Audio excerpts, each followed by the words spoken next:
আসসালামু আলাইকুম, আমি শান্ত ফোরিস্টার আইটির পক্ষ থেকে আছি আপনাদের সাথে।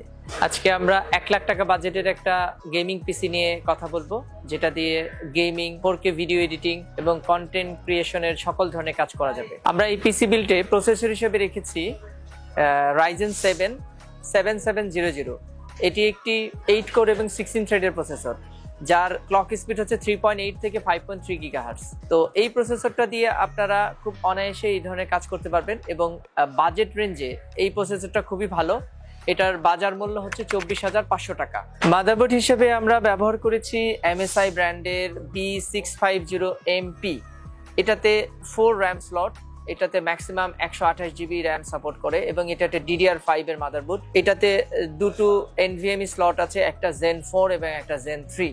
এই মাদারবোর্ডটার বাজার মূল্য 15,700 টাকা। র্যাম হিসেবে আমরা ব্যবহার করেছি এটিতে Corsair Vengeance 8GB white RAM. এটা 6000 মেগাহার্জের একটি র্যাম, বাজার মূল্য 7,500 টাকা। স্টোরেজ হিসেবে আমরা ব্যবহার করেছি Kingston NV3 500GB Zen 4 NVMe SSD। এটার প্রাইস হচ্ছে 5,700 টাকা। কুলার হিসেবে রেখেছি Deepcool AG500 ARGB একটা হোয়াইট কুলার। এটির প্রাইস হচ্ছে 3,000 টাকা। পাওয়ার সাপ্লাই হিসেবে ব্যবহার করেছি Acer AC650। এটি একটি ব্রোঞ্জ রেডের power supply, 650 watt, 5 years warranty থাকবে এটার সাথে এবং এটির প্রাইস হচ্ছে 6,000 টাকা। গ্রাফিক্স হিসেবে রেখেছি Zotac-এর RTX 3060 12GB। এটার প্রাইস হচ্ছে 38,500 টাকা। কেসিং হিসেবে আমরা ব্যবহার করেছি PC পাওয়ারের Ice Tower Elite।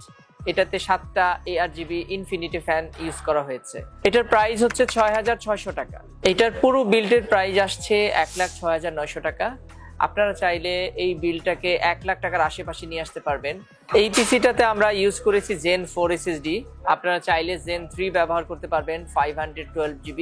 আর এখানে আমরা মাদারবোর্ড হিসেবে MSI এর 650MP মাদারবোর্ড ইউজ করেছি, যেটাতে 4টা র্যাম স্লট। কেউ যদি মনে করেন আমরা র্যাম বেশি এক্সপান্ড করব না, MSI এর দুটো র্যাম সম্বলিত মাদারবোর্ড আছে B650MB। এই মাদারবোর্ডটার বাজার মূল্য 13,200 টাকা। এই মাদারবোর্ডটা দিয়েও বিল করতে পারবেন, তাহলে আপনাদের বিলটা 1 লাখ টাকার আশেপাশে আসবে। তো ভিউয়ার্স, আজকে এই পর্যন্তই, ধন্যবাদ।